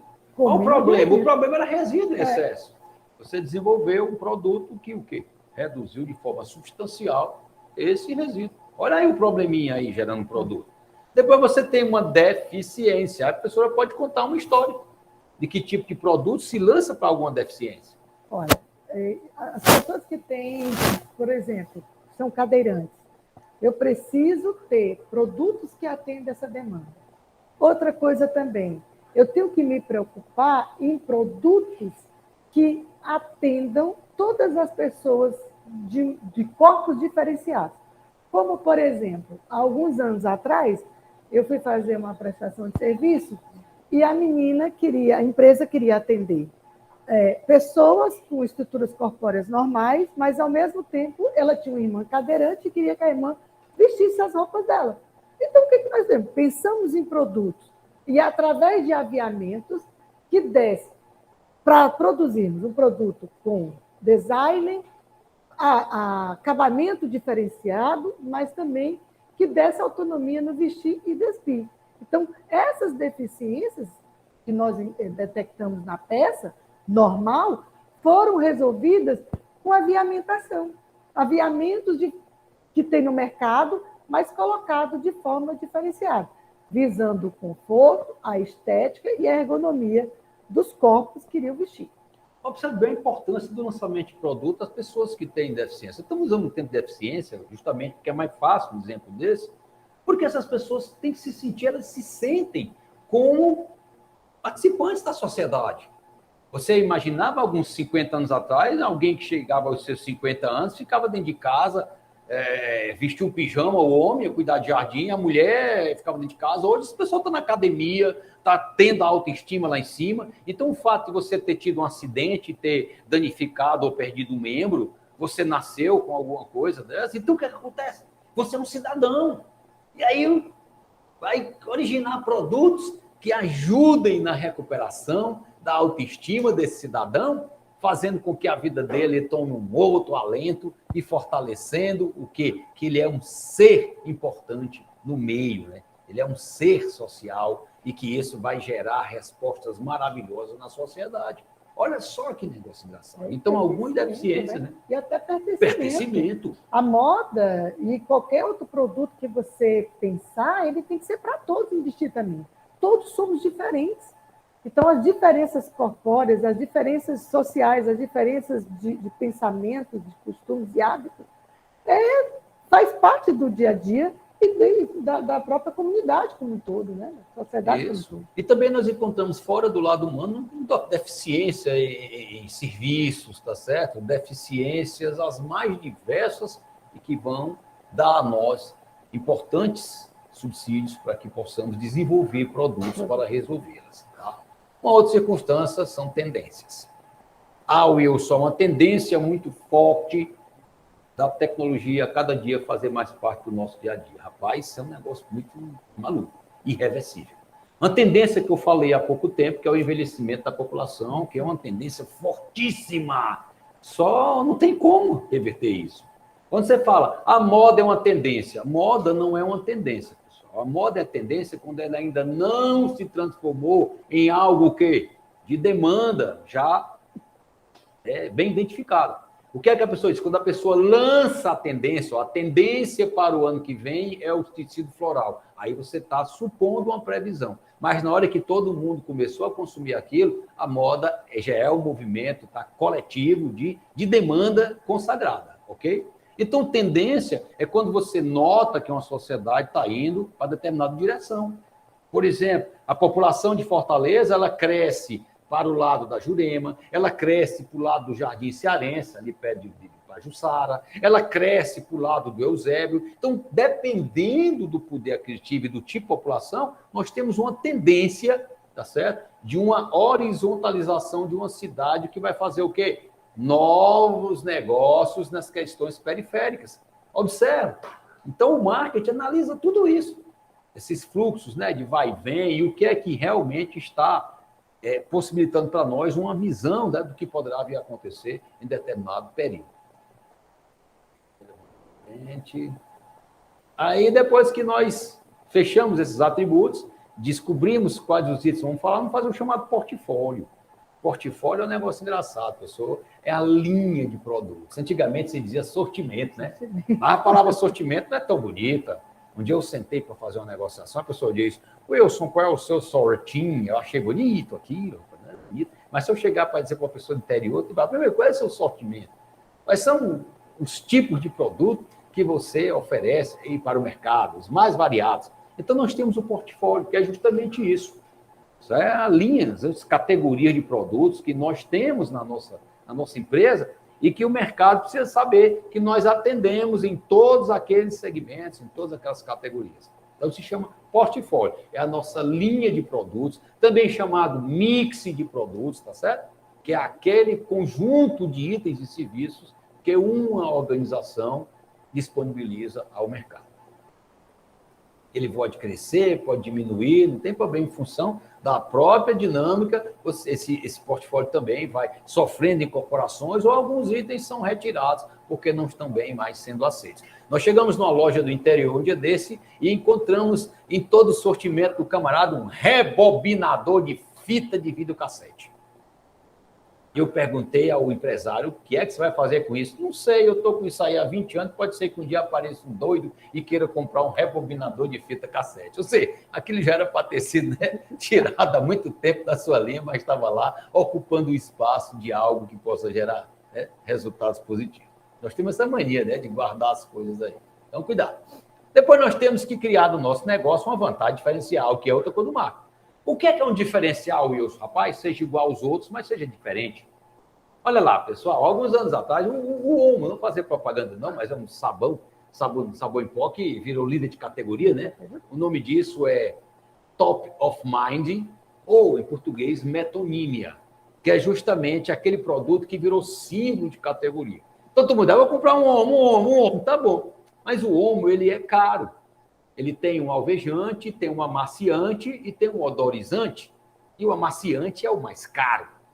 Daí a empresa lançou o mesmo produto que tenha o odor e tem o alvejante, mas não tem o amaciante. Por quê? Porque observando algumas donas de casa, elas compravam um pacotezinho de Omo pequenininho, lavavam a roupa num tanque com sabão de barra e depois enxugava a roupa e daí tirava a água, botava uma colherzinha de Omo para ficar com o cheirinho do Omo.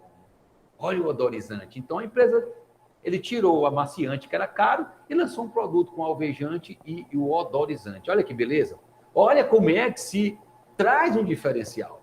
Você pegou um produto líder de categoria e criou um outro, tá certo? Na mesma linha de raciocínio, aproveitando uma brecha de mercado para disponibilizar aqueles atributos, né? O odorizante, o cheirinho agradável e a clareza das roupas a preços mais, né, mais acessíveis à população. Olha que legal, tá? Então, vantagem diferencial. Eu tenho que estar na mente do meu cliente, isso é marketing.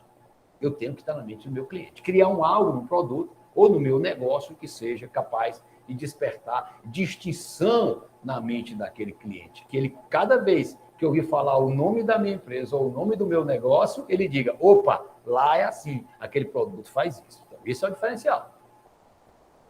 Então, desenvolvido o produto, nós vamos para o price, a palavra price, fazendo o preço.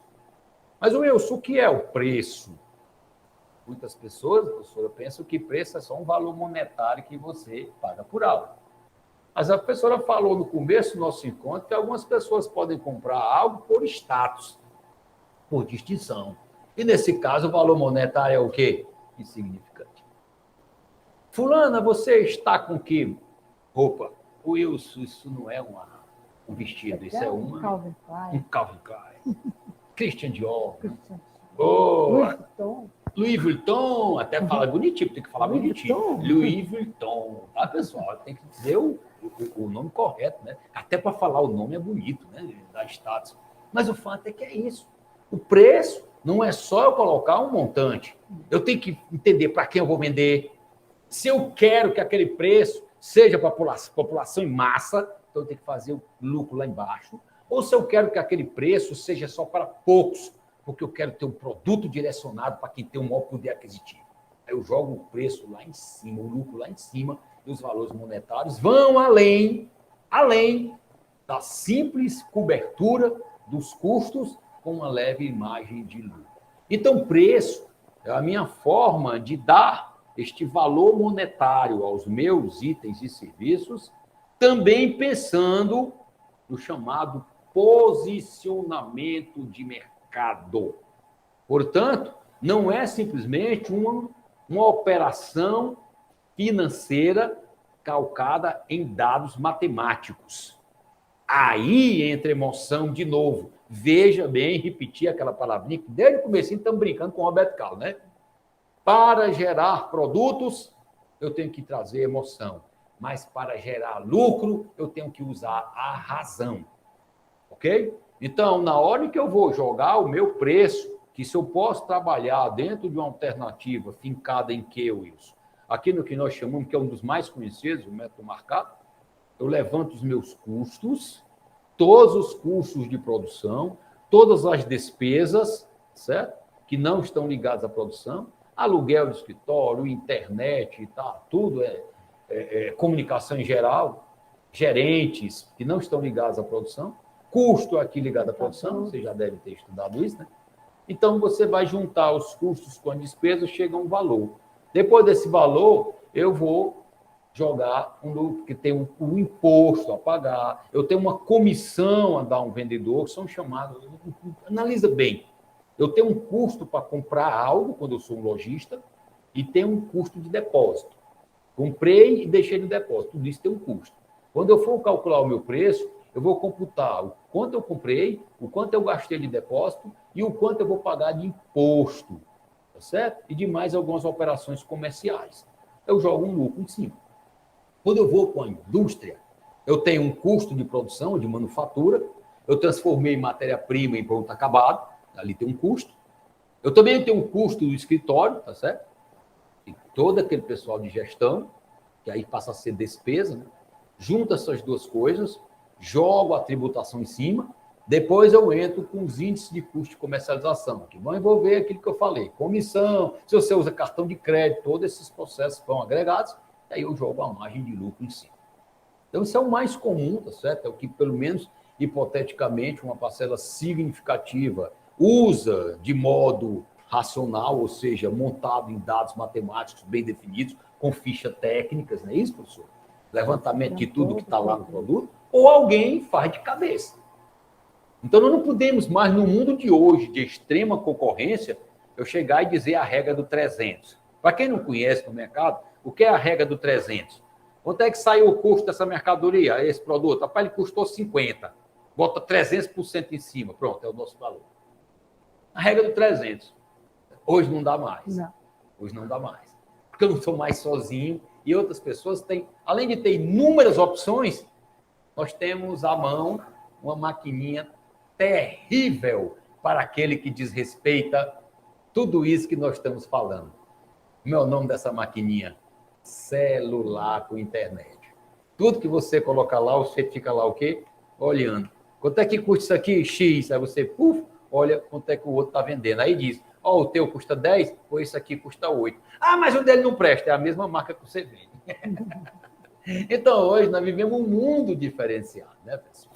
Onde os preços têm que ser cuidados de uma forma muito delicada, justamente quando nós enveredamos para compreender que o cliente de hoje tem acesso à informação em qualquer lugar que ele se encontre. Ele pode entrar no computador e acessar a informação. Ele pode entrar no seu tablet e acessar, pode entrar no seu celular e acessar, telefonar para amigos, não interessa. A qualquer instante, ele está vendo opções. E essas opções proliferaram nos últimos anos em função dessa influência da tecnologia, tá certo? Que faz com que as pessoas vejam que aquelas marcas consagradas têm outras também que estão entrando no mercado que têm similaridade nas suas qualidades técnicas. Portanto, cuidado com o preço, tá? Depois que nós temos o preço, nós já definimos o público-alvo, definimos os valores, transformamos esses valores em desejos, transformamos esses desejos em atributos e desses atributos transformando num conjunto deles. Criamos os nossos produtos e esses produtos tiveram vários cursos para serem averiguados, verificados na sua composição e aí nós fizemos levantamento e chegamos com a margem de lucro, chegamos à precificação. Agora é hora de quê, meu amigo? De dizer para o mercado, epa, eu estou aqui. E eu estou aqui, meu irmão. Eu estou aqui, existo e está lá. Eu vou anunciar ao mercado que eu existo. Onde é que está o meu produto? Onde é que se compra? O que é ele? E aí vem aquilo que nós achamos de mais interessante, em função do tempo que nós temos aqui para conversar com vocês, que é justamente a propaganda, né, pessoal? Porque nós temos a publicidade, nós temos relações públicas, temos várias formas, né, de trabalhar essa comunicação com o mercado. Mas a propaganda, que é aquela que vai realmente interferir para muitos de nós, pequenos, né, que estamos aqui, que é uma forma de quê? Uma forma de me apresentar a minha empresa ou o mercado. De maneira o quê? Que eu apareça. Wilson, eu estou lá, tem uma competição bem ali, um campeonato de futebol. Aí você chegou e comprou a taça. A taça do primeiro ao terceiro lugar sou eu que dou, mas na hora que cada um for receber a premiação, tem que receber de lado de um banner, onde está lá o nome da minha empresa. Perfeitamente. E cada propaganda que for veiculada em qualquer meio de comunicação, quaisquer meios de comunicação, deverão estar acompanhados da minha logomarca. Pode. Então, você pagou, todo mundo sabe quem é você. Então, é uma forma de apresentação de pessoal, mas o quê? De promoção de produtos pagos por um patrocinador identificado. Ok? Propaganda. Wilson, e aí eu trabalho com relações públicas, com publicidade. Claro, você pode simplesmente também distribuir a amostra grátis de seus produtos, isso é um fato. Mas vamos nos ater aqui ao processo de propaganda e no estudo de nós explicarmos esse conceito de marketing, né, dentro deste período de tempo que nós temos aqui. Tá? E como a matéria é muito vasta, vamos aproveitar o mais possível de fornecer as informações que têm um impacto de utilização imediata no nosso cotidiano, não é isso? Então, vamos lá, a propaganda. Então, Wilson, como é que eu faço propaganda?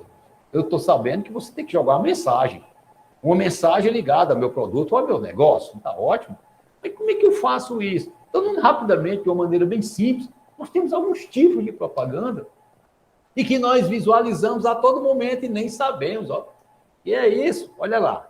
Vamos analisar com cuidado aqui. Ó. Olha lá. A primeira, informativa. Naturalmente, vocês já ouviram alguns anúncios ou já leram mostrando para que serve aquele produto, até mesmo como utilizar. É muito comum. Tem empresas que, quando apresenta assim, seus eletrodomésticos, está lá uma pessoa fazendo e mostrando, apertando os botões, para que serve aquilo, quais são as vantagens, né, de utilizar. Isso. A professora Fabiola é uma adepta daquelas panelas que não usam óleo, né, professora? Né? Pronto, o airfry da vida. Aí ela disse, puxa, como é que eu comprei o airfry? Professora, como é que a senhora comprou o airfry? Diga agora para mim. Internet. Foi, mas como foi que a senhora descobriu o airfry? Airfry. A propaganda. Quando eu vi que poderia fazer muita coisa numa única panela, é extremamente vantajoso para a dona de casa que não tem tempo. Então, eu fiquei maravilhada. Por não usar o óleo. Não precisa usar óleo, é extremamente rápido e fácil. Né? E no instante você tempera ali uma carne, um frango, colocou 30 minutos, está pronto. Você sai, pode fazer o que você quiser, volta. Então, hoje, essas propagandas explicativas, elas também te dão muito conhecimento acerca daquilo que você precisa comprar para ser assertiva a sua compra. Você vê o micro-ondas, né? Quantos de nós sabemos o que se pode ser feito no micro-ondas? Estou dando alguns exemplos de produtos do nosso dia a dia, que quando você faz a propaganda, você mostra como a pessoa utiliza, porque existe uma infinidade de utilidades que muitas pessoas não sabem. Portanto, a propaganda informativa é aquela que mostra como você vai utilizar aquele produto, tá certo? Como utilizar aquele protetor solar, como utilizar aquela boia na natação, como acessar determinados processos. Então, tudo isso, inclusive, as empresas descobriram, né? Descobriram os tutoriais online. Você joga isso na internet, então, a própria instituição tem os seus canais, você chega lá e, eu quero fazer isso, quero fazer aquilo, então, ela mostra que naquele processo, naquele sistema que você comprou, você pode fazer A, B ou C opções. Então, propaganda informativa, muito como hoje no meio da internet, né? A internet é uma fábrica fantástica, né, de conteúdos, ok? O segundo tipo, pessoal, é interessante. Essa daí está na mente de muito de nós. Compre batom. Compre batom. Aí o menino abria aqui o guarda-roupa, aí vinha aquele bilhete. Não esqueça minha calói. Ou seja, a propaganda persuasiva é aquela que fica insistindo para você consumir aquele produto. Compre aquele produto. Compre aquele produto. Aí você vai escutando aquilo, vai escutando aquilo, vai escutando aquilo, e de repente aquela sua empregada doméstica, né? Aquela sua secretária está lá de manhã, fazendo o almoço, está escutando ali o rádio, aí vem dizendo que o sabão tal é bom para isso, bom para aquilo, bom para aquilo outro. Ela chega na hora que você precisar comprar, e aí a propaganda diz, compre o sabão tal, que esse é bom, compre o sabão tal. Aí quando a dona de casa chega e diz, estou precisando comprar sabão tal. Fulana, compre sabão tal, que esse é bom. Ela nunca usou, mas pela persuasão, pela repetição, pela sistematização daquelas mensagens, vai inculcando aqui a ideia de que aquele produto realmente tem um peso. É assim? Isso é engraçado. Você compra sabão pau. Mas por quê? Não, porque todo dia eu escuto na rádio e quando sai na rádio é porque só sai lá produto bom. É legal, né? E depois nós temos uma outra propaganda, que é uma propaganda de lembrança. Olha aí, ó. Eu não digo tome, compre. Aparece essa circunstância e você vai guardando na mente, tá? Aquela marca forte, né? E um outro tipo de propaganda está aqui, que é muito comum também, quando várias empresas se unem, evidentemente, se eu não tenho muito capital para jogar em determinadas mídias, eu me junto com vários, né? E faço propaganda cooperativa. O que é uma propaganda cooperativa? É quando várias instituições se reúnem, cada uma delas contribui com uma parte, tá? E aí divulga aquela tua campanha, tá certo? Em mídias, de forma que todos saem ganhando.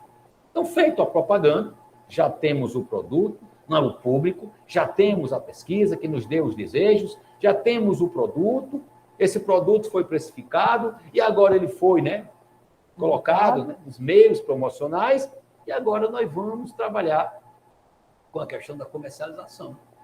Essa comercialização que vai responder algumas perguntas. O que é que eu vou... O que é que eu vou vender? Está lá definido no portfólio. Defina seu portfólio. Tem que ter um tamanho legal, pessoal. E acompanhar se realmente aquele portfólio está indo de encontro ao teu cliente. Então, a primeira pergunta é o que é que eu vou vender? Está lá os teus itens e serviços. Quando nós falamos aquela, fechou o portfólio, na hora que você fechou aquilo, está na hora de eu jogar no mercado e, a partir de então, comercializar aquilo que eu estou oferecendo. Depois vem a segunda perguntinha, que é para quem? Novamente, a comercialização vai estar direcionada àquela parte do público-alvo que nós conversamos, do segmento. Olha onde é que nós vamos, que tudo aquilo que nós vimos nesse nosso encontro, onde é que está refletindo agora? Olha, aí o segmento, porque a propaganda vai ter mensagem específica para ele e a nossa comercialização vai ser direcionada para esse tipo de público-alvo. Porque vem a outra pergunta, onde eu vou vender? Vou vender no Ceará, vou vender no meu bairro, vou vender no Brasil, vou vender no Nordeste, vou vender no mundo todo. Então, cada amplitude dessa geografia, que nós falamos lá, que o mercado é também segmentado de forma geográfica, nós inventamos há pouco tempo, então observa que eu vou definindo toda a minha estrutura comercial. Depois eu vou para outra perguntinha, ó, que diz assim, ó, quanto tempo eu tenho para vender isso? Vocês estão vendo um exemplo maluco, antes que a gente fala propaganda, né? Eu tenho smartphone, todo ano é lançado um modelo novo. Então, em 12, 11 meses, eu tenho que pagar todos os meus custos, ter lucro, porque vem outro modelo que vai abafar aquele que já existe. Então, olha só, eu tenho um tempo. O anel da Jade, que nós falamos, professor, tem um período para ser vendido. Se não vender, o frango que você come, que nós comemos, ele tem um período para ser abatido e comercializado. A tilápia, todos os produtos têm um período onde eu possa vender, tá? Também tem um prazo de validade dele. Então, tem um período quando, enquanto aquilo realmente está tendo um impacto. E, por última coisa, vai ser o quê? O como. Agora é que a coisa pega fogo. Porque até pouco tempo a venda era feita física, vendedor para cliente. Você chegava numa loja e tinha um balconista, mas você também tinha aquele vendedor que ia para as instituições ou na sua casa vender. E hoje, professor, eu compro do vendedor, eu compro na loja, eu compro no site, eu compro pelo blog, eu compro pela rede social, pelo Instagram, Facebook, ou seja, professor, eu compro pela rede social e tiro na loja. Uhum. Então WhatsApp hoje... também. Pronto, pelo WhatsApp. Então observa que esse como aqui, a cada dia que passa, tem uma amplitude bem maior, exigindo de nós, da área de marketing, uma avaliação permanente de qual canal de comunicação é aquele que está dando mais resultados, ou aquele que eu posso passar a utilizar também, porque aquele meu público deu valor a ele. Olha a palavra valor surgindo de novo, né? Ok? Então, chegou no como. Como eu vou vender? Certo, professor? Então, hoje nós temos um cabedal de alternativas para que esse cliente possa escolher qual é a mais adequada, tá certo? Depois nós vamos vender e depois da venda nós vamos garantir o quê? A entrega. Essa entrega comercial é que ela possa ser, ok, pessoal? Olha lá, eu vou separar e vou entregar meus produtos. Está ótimo, até aí a distribuição comercial. É o resultado que veio da venda. Então, essa distribuição, ela vai ser levada a efeito o quê? pela distribuição picada, quando é feita, né, os diversos tipos de cliente, que pode ser uma pessoa física. Você não vai receber uma carreta na sua casa para alguém lhe entregar uma determinada caixa, né? Então, eu tiro das grandes carretas, boto nos carros menores, ó, e faço chamada distribuição picada. E essa distribuição picada, ela é feita através dos famosos VUCs, né? São os veículos urbanos de carga que, fora esses pequenininhos aí, eles vão entrar na motocicleta, no triciclo, vão através de utilizar terceiros, né? Esses motociclistas que não são da tua empresa, os motoboys, para fazer chegar até o teu, né, até a tua casa ou a tua empresa, o que você comprou, tá certo? Veja bem, depois que eu comprei, eu tenho que garantir que você receba. Hoje, a Amazon está fazendo já entregas de drone, aquele bichinho voando tudo, chega na sua casa lá, entrega. Olha que legal, né? Coisa chique, né? Tecnologia e o povo sabendo lidar com isso. Sim, mas aí, Wilson, eu entreguei. Diga. Ser professor entregou. E agora? Morreu? Morreu a minha venda, né? Olha, eu vendi e entreguei. Não, aí vamos aqui fechar o marketing, tá certo? Naquilo que nós dissemos no começo do nosso encontro, que é você coletar informações para saber o grau de satisfação ou insatisfação, tá certo? Em relação ao seu produto. Diga, Mário, eu não estou ouvindo. Hã? Maria, diga aí, vocês estão ouvindo a pergunta dela? Porque eu não... Diga, Maria Macedo.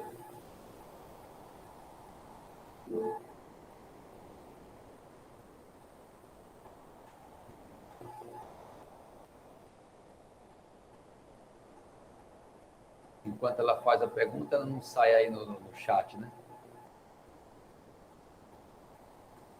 Então, veja bem, pessoal, isso é o momento em que nós vamos buscar as informações que vão dar a nós a certeza de o que estamos colocando em prática realmente está atendendo o consumidor, indo de encontro aos seus desejos, aos seus valores, ou, na hipótese disso não está ocorrendo, nós vamos ter que modificar o chamado modus operandi, ou seja, a maneira que nós temos de atuar em contato com o mercado. Então, se chama pós-venda, que são todos os contatos realizados depois que a venda foi feita, que você recebeu, que você está utilizando o item ou serviço, e aí o pessoal do marketing vai buscar informações no intuito de assegurar a continuidade das ações mercadológicas, né? Ou uma mudança em todos esses processos de comunicação com o mercado.